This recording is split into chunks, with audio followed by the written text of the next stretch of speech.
오늘 우리에게 주신 하나님 말씀은 신약성경 마태복음 7장 1절로 5절까지 말씀입니다. 제가 갖고 있는 신약성경 구면에 있습니다. 신약성경 마태복음 7장 1절로 5절까지 말씀을 한 목소리로 낭독하겠습니다. 비판을 받지 아니하려거든 비판하지 말라. 너희가 비판하는 그 비판으로 너희가 비판을 받을 것이요 너희가 헤아리는 그 헤아림으로 너희가 헤아림을 받을 것이니라. 어찌하여 형제의 눈 속에 있는 티는 보고 네 눈 속에 있는 들보는 깨닫지 못하느냐. 보라, 네 눈 속에 있는 들보가 있는데 어찌하여 형제에게 말하기를 나로 네 눈 속에 있는 티를 빼게 하라 하겠느냐. 외식하는 자여, 먼저 네 눈 속에서 들보를 빼어라.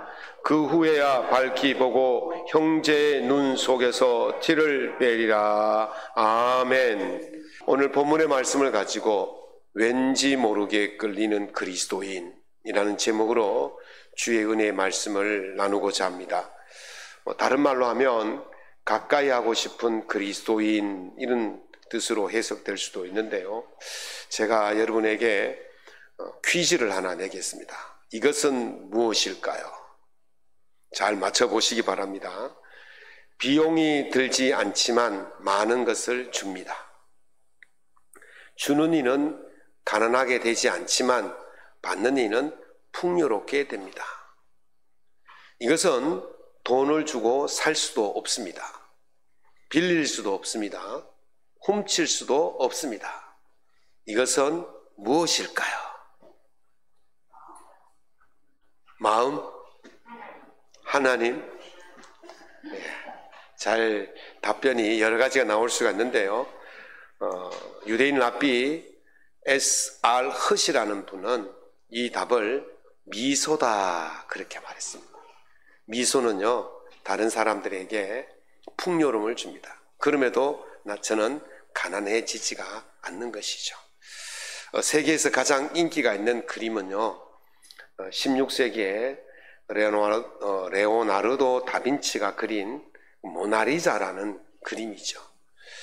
긴 머리에 눈썹이 없는 여인의 그 입술이 웃는지 안 웃는지 아주 옅은 미소, 자세히 보면 미소를 짓는 것 같고 그렇지 않으면 그냥 평범한 얼굴 같습니다. 그런데 그 그림을 보려고, 그 모나리자의 그 미소를 보려고 전 세계 사람들이 프랑스 루브르 박물관에 모여들고 있습니다. 몇 달 전에 예약을 하지 않으면 거기 들어갈 수도 없는 그런 아주 멋진 그림이라고 할 수 있습니다. 이민규 교수가 쓴 끌리는 사람은 1%가 다르다라는 책에 보면요, 모든 선택에는 반드시 끌림이 있다고 그래요. 모든 선택에는 반드시 선택할 수밖에 없는 그런 끌리는 이유가 있다는 거예요. 그런데 그 끌리는 이유가 무슨 대단한 차이가 있기 때문에 끌리는 것이 아니고 단 1%의 차이로 끌리거나 끌리지 않거나 그럴 수가 있다는 것입니다. 예수님의 주변에는 항상 사람들이 몰려들었습니다. 예수님이 보이지 않으면 사람들이 예수님이 어디 계신가 하고 찾아다녔어요. 그리고 어떤 사람이 예수님이 있는 곳을 알게 되어지면 각 마을에다가 통지를 합니다. 지금 예수님이 여기 계신다. 그러면 사람들이 구름대같이 몰려들었어요. 거기에 몰려드는 사람들의 이유는 다양하겠죠. 어떤 사람은 굶주림을 해결하기 위해서 오기도 하고, 어떤 사람은 병든 몸을 치료받기 위해서 오기도 하고, 어떤 사람은 외로워서 오기도 하고, 어떤 사람은 억울한 일이 있어서 오기도 하고, 어떤 사람은 영생이 궁금해서 오기도 할 것입니다. 아주 다양한 이유로 그들이 예수님에게 찾아옵니다. 찾아오는 이유가 무엇입니까? 예수님에게는 사람을 끌리게 하는 그런 매력이 있기 때문에 사람들이 찾아오는 것이겠죠. 사람들이 예수님에게 끌리는 것은 당연합니다. 왜냐하면 예수님은 하나님이시잖아요. 하나님께 사람들을 끌만한 그런 힘이 있는 것은 당연합니다. 그런 문제는 뭐냐면 우리에게 그런 힘이 있냐는 거죠. 우리가 사람들에게 끌리는 그런 힘이 있냐는 거죠. 예수님은 당연하지만 우리는 그런 힘이 없어요. 그럼에도 불구하고 예수님은 우리에게 그 사람들이 끌리게 만드는 그 비결을 오늘 본문 말씀을 통해서 힌트를 주시고 계십니다. 사람들이 끌리도록 만드는 그런 매력적인 힘을 가지셔서 한 사람이라도 더 예수께 인도하는 복된 성도들 될 수 있기를 예수님 이름으로 축원합니다. 그러면 오늘 본문을 통해서 가르쳐 주시는 예수님의 힌트 첫 번째가 뭐냐? 비판하지 말라는 겁니다. 남의 작은 잘못까지도 탈탈 터는 그것을 가리켜서 취력이라고 말합니다. 불칠자에 찾을 멱자예요. 그냥 불어서 찾는다는 거예요. 여러분들 이불을 걸어 놓으십시오. 이 뜨거운 때 이불을 걸잖아요. 널어놓잖아요. 널어놓고 어떻게 합니까? 그냥 가만히 둡니까? 자를 가지고 탁탁 털죠. 겉으로 보기에는 멀쩡한데 털면 어떻습니까? 먼지가 나는 거예요. 탈탈 털어서 먼지 안 나는 사람 없다고. 멀쩡한데 털면 다 먼지가 나는 거예요. 털을 훅 불면 거기서 먼지가 나는 거예요. 그렇게 탈탈 털면 누가 가까이 하겠습니까? 며칠 전에 새벽 기도를 마치고 아내와 함께 모처럼 파크 골프를 치러 갔습니다. 여기서 모처럼이란 말은 1년이라는 시간이 걸려서 1년 만에 갔거든요. 저희들 갔던 그 골프장은 A 코스, B 코스, C 코스가 있어요. 그런데 가보니까 B 코스, C 코스에는 사람들이 막 북적대는 거예요. 그리고 막 대기를 한참 해야 돼 겨우 한 번 칠 수 있는 그런 사람들이 많이 몰려있고, A 코스는 한산한 거예요. 대기조가 하나도 없이 그냥 들어가서 바로바로 치는 거예요. 그래서 저희 이제 아내와 둘이서 이제 첫 홀에 들어갔는데, 여성 두 분이 다가오더라고요. 같이 치자는 거예요. 그래서 한 조를 이루어서 4명이 치는데 제가 궁금해서 물었어요. 자주 오시느냐? 자주 온대요. 그런데 저 BC 코스는 왜 저렇게 사람이 많고 이 A 코스는 왜 이렇게 사람이 없냐? 그랬더니 아이고 말도 마이소 그러면서 이야기를 들려주는데요. 이 A 코스에는 터조대감 같은 한 여성이 있다는 거예요. 오늘은 아직 안 보이는데 그 여인이 와서 사람들에게 그렇게 트집을 잡는다는 거예요. 왜 모자에 예약 스티커를 안 붙였냐? 왜 빨리 가지 않냐? 왜 4사람이 쳐야 되는데 3사람만 치느냐? 그러면서 막 거기 오는 사람하고 모두 싸움한다는 거예요. 그러니까 한두 번 오던 사람은 그 트집 잡는 것이 싫고 그 싸우는 거 싫어서 에이구 이럴 바에만 좀 복잡하더라도 저쪽으로 가자. 그러면서 그곳으로 가버린다는 겁니다. 그래서 이쪽이 이렇게 한산하다는 거예요. 그 덕택에 우리는 아주 쉽게 잘 돌고 왔어요. 이렇게 트집을 잡고 막 비난을 하고 그렇게 하면 누가 가까이 갈 수가 있겠습니까? 오늘 예수님께서 비판을 받지 아니하려거든 비판하지 말라. 너희가 그 비판하는 그 비판으로 너희가 비판을 받을 것이다. 그렇게 말씀하십니다. 여기에서 용어를 좀 정리하고 넘어가야 될 것 같아요. 이 비판과 비난은 다릅니다. 비난은요, 상대방의 허물을 찾아서 그를 무너뜨리고 안 되게 하기 위해서 하는 것이 비난이에요. 비판은요, 좀 객관적인 사실을 가지고 상대방에게 개선을 하기 위해서 제안을 하는 것을 비판이라 그래요. 그러니까 장점과 단점을 고르게 잘 이용해서 이런 단점이 있으니까 이런 장점을 가지고 바꾸어가면 좋겠다라고 말하는 것이 비판이에요. 우리가 이제 비평이라고 하기도 하죠. 그런 것은 별로 나쁘지가 않아요.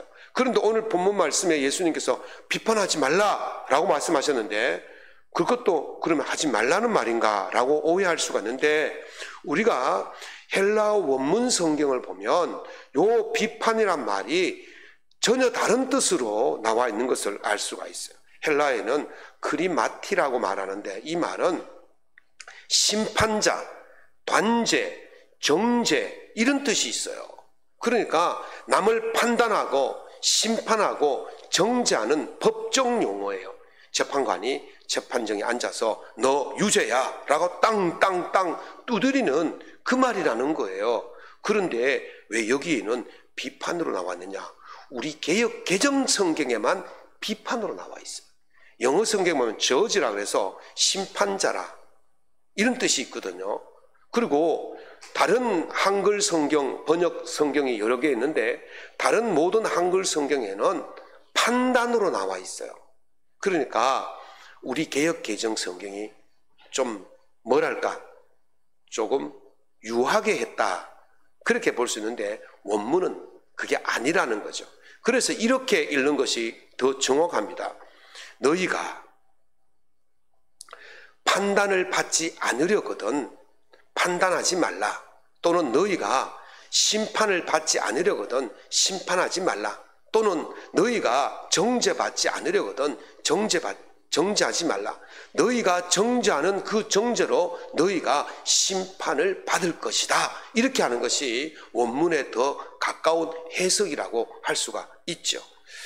우리가 사용하고 있는 이 한글 성경, 개역 개정 성경과 다른 한글 성경과 비교해도 다름을 알 수 있으니까 오늘 우리가 여기서 비판으로 해석할 것이 아니고 정죄 또는 심판 또는 판단 이렇게 해석하는 것이 맞습니다. 그래서 바울 사도는 이렇게 말합니다.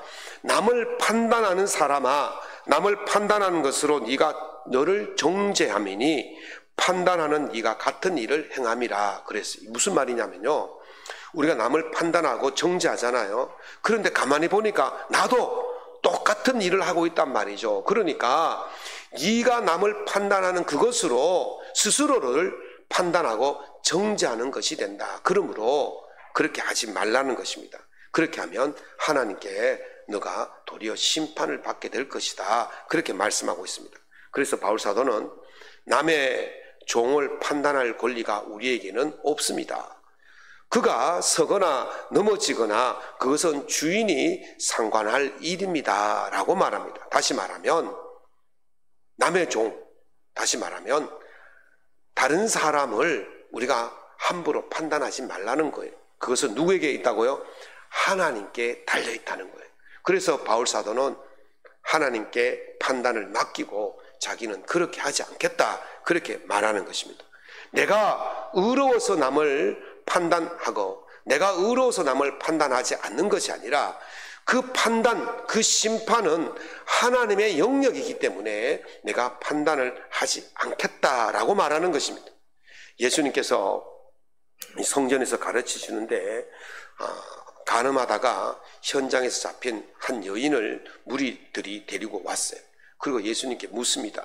선생님, 모세의 율법에는 이런 사람을 돌로 치라고 말씀하셨는데 선생님은 어떻게 생각합니까? 이거는요, 예수님을 함정에 빠뜨리려고 하는 거예요.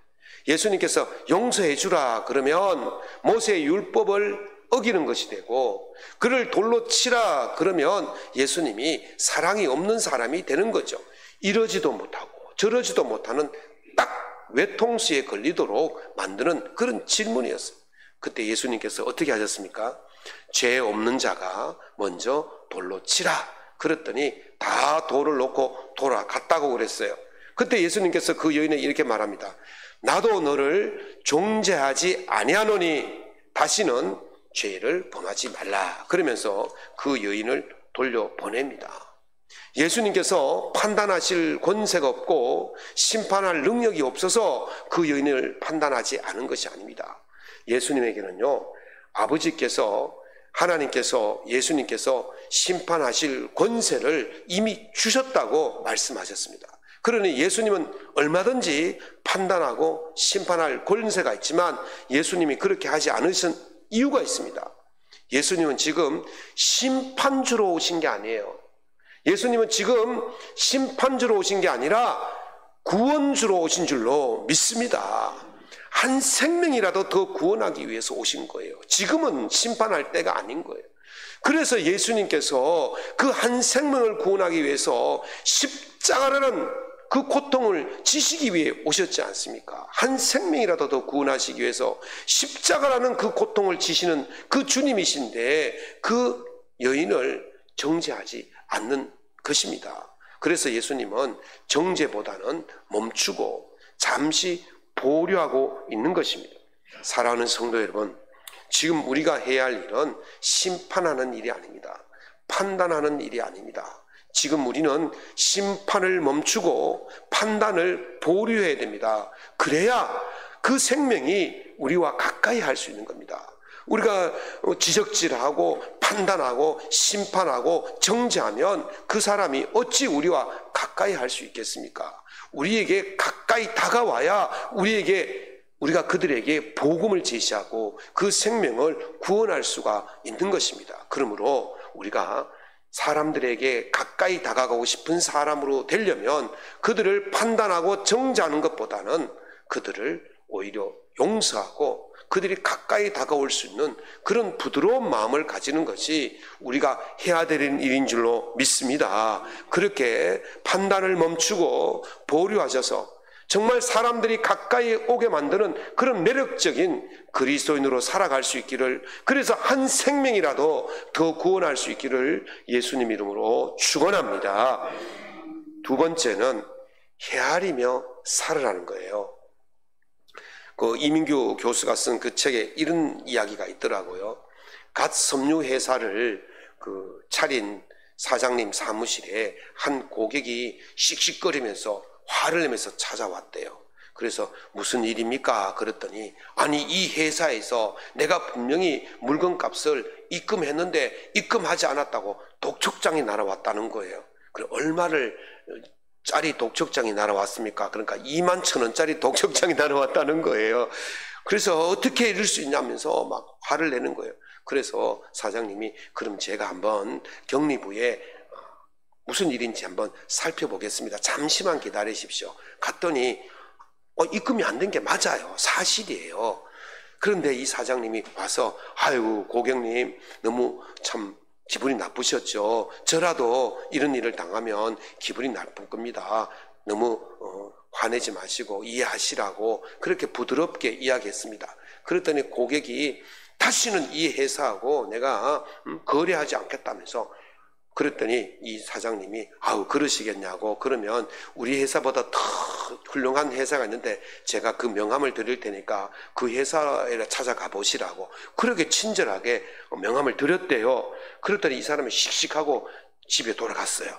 그래서 자기 사무실에 가서 이제 장부하고 이제 그 통장을 이렇게 봤더니만 아이고나 정말 21,000원을 덜 보내는 것이 확인이 되었어요. 착각했는 거예요. 얼마나 미안하겠습니까? 그래가지고 다시 전화를 해서 내가 다시 살펴보니까 내가 돈을 덜 보내는 것이 맞습니다. 미안합니다. 그러면서 며칠 뒤에 수십 배의 물량을 주문하더라는 거예요. 그리고는 이 사람이 그 사장님과 25년 동안 그 거래를 두고 또 죽을 때까지 친구처럼 그렇게 지냈다는 거예요. 이런 말이 있습니다. 고객은 불만이 생기면 화부터 냅니다. 자기를 안 돌아봐요. 그냥 무조건 저 사람이 잘못했을 거야 그렇게 화부터 내는데, 그러나 이해받고 헤아림을 받으면 문제가 해결되기 전에도 그 화가 누그러진다, 그런 말이 있습니다. 예수님은 너희가 그 헤아림으로 너희도 헤아림을 받을 것이다 그렇게 말씀하셨어요. 우리가요 늘 옳을 수는 없잖아요. 늘 잘할 수는 없습니다. 저도 집에서요 제가 집사람에게 이게 맞다고 주장했다가 돌아서 보면요 아닌 것이 들통이 나거든요. 얼마나 참 뜻한지 모릅니다. 근데 분명히 아내가 잘못했어요. 그래도 그럴 수 있지 하고 이해하고 헤아리고 넘어가면요 제가 더 당당해질 수가 있는 것입니다. 우리는요 사람을 판단하고 정죄하기보다는 헤아림을 해야 돼요. 그래야만이 그 사람이 다가올 수가 있는 것입니다. 그렇지 않으면 우리가 헤아리지 못하면 우리도 헤아림을 받을 수가 없는 게 되는 것입니다. 왕에게 평생 갚아도 갚지 못할 엄청난 빚을 진 한 관리가 있었지 않습니까? 그런데 왕이 그 관리를 측은히 여기고 모든 빚을 탕감해 주었습니다. 이 관리가 기분이 좋게 집으로 돌아가는데 자기 동료 관리를 만났는데 그 동료 관리는 자기에게 석 달치에 해당하는 임금의 돈을 빌려간 사람입니다. 그래서 잘 만났다.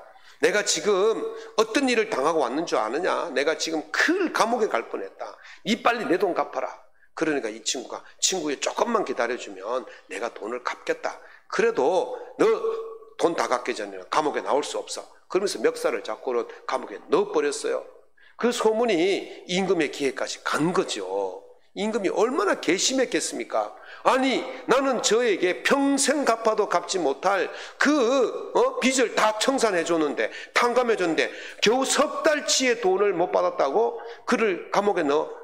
여봐라, 그놈을 잡아서 감옥에 넣고 이렇게 말해라. 그 빚을 다 갚을 때까지 감옥에서 절대 나올 수 없도록 해라. 그래서 그 종이 지금도 감옥에 갇혀 있다고 합니다. 못 갚았어. 예, 그런 거예요. 나는 헤아림을 받으면서 상대방은 헤아림을 해주지 못하면 결국 나중에는 나도 헤아림을 받을 수가 없게 되는 것입니다. 우리는요, 하나님의 그 헤아림으로 도저히 용서받을 수 없는 그 죄를 용서받은 줄로 믿습니다. 우리는 용서받을 수 없는 그 죄를 예수 그리스도께서 십자가에 우리 죄를 대신해서 죽으심으로 말미암아 우리의 모든 죄가 사하여진 줄로 믿습니다. 그렇게 갚을 수 없는 은혜를 받은 우리가 아주 작은 빚을 진 이웃들에게 용서하지 못하고 헤아리지 못한다면 우리는 다시 하나님께 헤아림을 받을 수 없는 존재로 전락하게 될 것입니다. 사랑하는 성도 여러분, 우리가 하나님께 헤아림을 받은 대로 우리 이웃들에게 헤아리며 살아가셔서 그 이웃들과 가까이 지내셔서 복음을 전하여 생명이라도, 한 생명이라도 구원 얻게 하는 그런 복된 그리스도인, 매력적인 그리스도인으로 살아갈 수 있기를 예수님 이름으로 축원합니다. 세 번째는 나를 돌아보아야 합니다. 어느 교회 목사님이 자꾸 실수를 합니다. 저처럼 실수도 많이 하고 자꾸 틀리는 것이 많았는 모양입니다. 그래서 교인들이 그때마다 목사님께 지적질을 합니다. 목사님, 이거 잘못인데요. 이거 틀렸는데요. 그리고 목사님이 얼마나 괴롭겠습니까? 그래서 교인들에게 이렇게 이야기합니다. 이제부터는 제가 실수하고 잘못을 하면 잘못했다고 지적하지 마시고 목사님 넘어지셨습니다 라고 이야기한다면 제가 저를 돌아보고 잘 하도록 하겠습니다. 그랬더니 그날부터 이제 교인들이 목사님이 실수를 하면 목사님 넘어지셨습니다. 넘어지는 거 조심하세요. 그렇게 했대요. 그래서 그 목사님이 그 말을 듣고 자기를 돌아보고 잘 조절해가지고 이제 은퇴할 때까지 그 교인들과 아주 마무리를 잘했다는 거예요. 그러고 나서 이제 새로 젊은 목사님이 부임을 했지 않습니까? 그래서 이제 교인들이 하던 대로 그 젊은 목사님에게 목사님 넘어지셨습니다. 넘어질까 조심하세요. 이게 무슨 소린가? 그래서 무슨 소린가 싶어서 생각하다가 아 그렇구나. 그래서 자기 교회에 시장님이 나오시는데 그 시장님이 장로님이셨대요. 그래서 장로님 시에서 우리 교회 앞에 그 도로를 조금 보수를 해야 될 것 같습니다. 왜 그러세요? 아니 교인들이 자꾸 저보고 넘어졌습니다 그런 거 보니까 도로가 문제가 있는 것 같습니다. 그러니까 장로님은 아시잖아요 그 뜻을. 그래서 아유 목사님 안 하셔도 됩니다. 그거 필요 없습니다. 그러니까 아니 무슨 말씀입니까? 교인들이 장로님도 3번이나 넘어졌다는데요 그러더라는 거예요. 그래서 보십시오. 성경에 보면 선줄로 생각하거든 넘어질까 조심하라 그랬어요. 사람은요 완벽하지 않습니다. 사람은요 100% 완벽한 사람이 없어요. 늘 넘어집니다.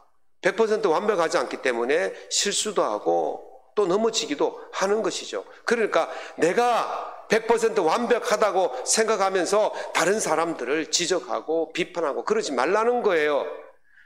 다른 사람들이 넘어질 때 누구를 돌아봐야 됩니까? 나를 돌아보는 거예요. 나는 저런 일을 당하면 어떻게 할까? 나는 저런 일을 하지 않았을까? 자신을 돌아보라는 겁니다. 그래서 예수님께서 오늘 이렇게 말씀하잖아요. 어찌하여 형제의 눈 속에 있는 티는 보고 네 눈 속에 있는 들보는 보지 못하느냐. 이 들보는 기둥을 말해요. 석가래를 말해요. 티보다는 이만한 기둥이 들어앉아 있는데도 다른 사람의 티를 탓하고 찾아내겠다고 빼내겠다고 그러지 말라는 거예요. 네 눈 속에 있는 기둥부터 빼고 나서야 밝게 되어서 남의 눈에 있는 티를 빼지 않겠느냐, 그렇게 말씀하시는 것입니다. 타인의 실수나 잘못을 판단하고 비판하기 전에 네 자신을 먼저 돌아보라는 것입니다. 이것이요, 좀 그 한자로 하면 관인엄기라는 말이, 나에게는 관대하고, 아니지, 남에게는 관대하고 자신에게는 엄격하라, 이 말이죠. 이게 또 유명한 말이 있지 않습니까? 대인춘풍 지기추상. 다른 사람에게는 봄바람처럼 훈훈하게 대하고 자기에게는 가을 서리발처럼 엄격하게 대하라, 이 말이거든요.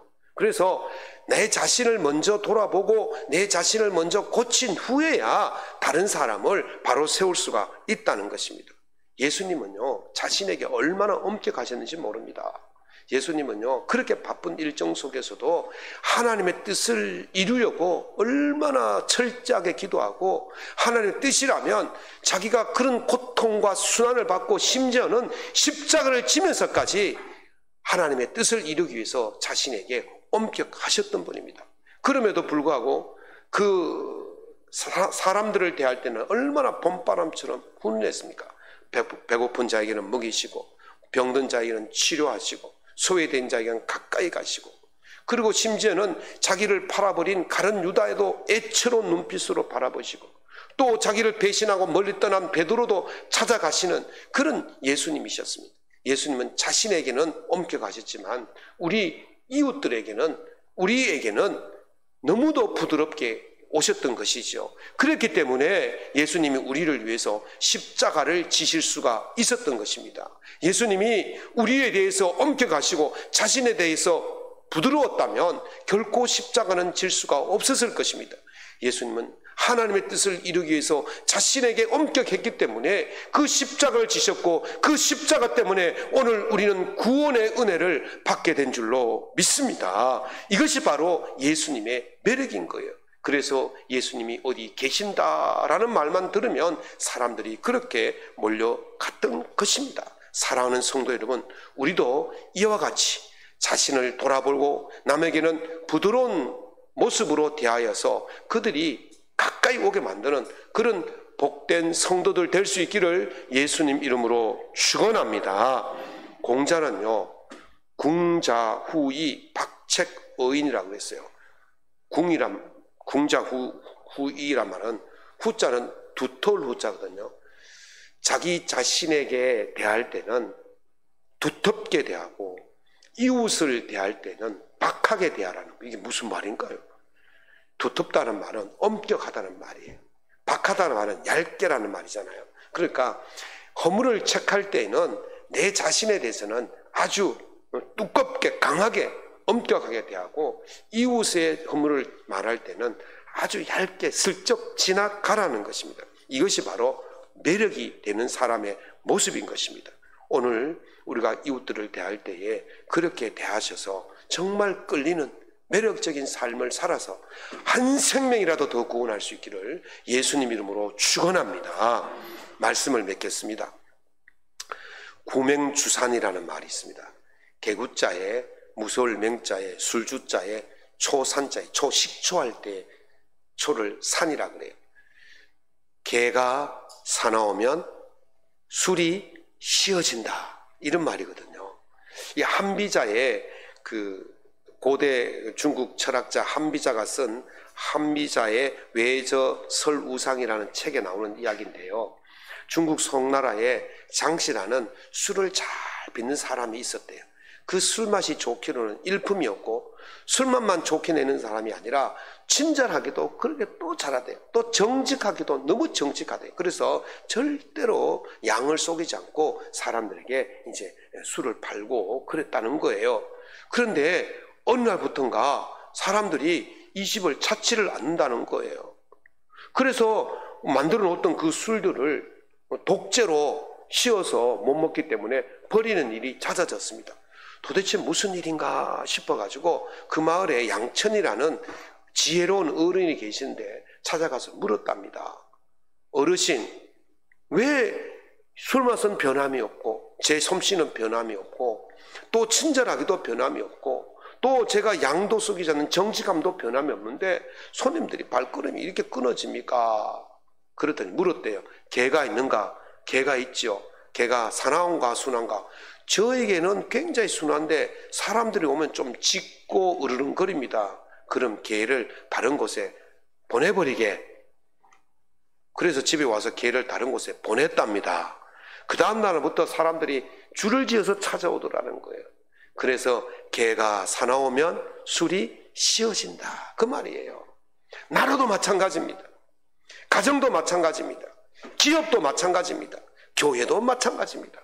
아무리 시설이 좋고 친절하고 정직하고 기술이 좋아도 거기에 사나운 사람 한 사람만 있으면 외국인들이 찾아오지 않을 것이고 가정에 파탄이 일어나고 가게에 사람들이 안 오고 기업이 어려움을 당하게 되고 교회도 마찬가지인 것입니다. 사나우면 개가 사나우면 술이 쉬어지는 거예요. 우리 모두 이런 마음을 버리시고 온전히 하나님의 백성으로서 유순한 마음, 판단의 마음을 접고 헤아림으로 나를 돌아보아서 이웃들과 가까이 할 수 있는, 그래서 복음을 제대로 증거할 수 있는 그런 복된 매력적인 성도로 살아갈 수 있기를 예수님 이름으로 축원합니다.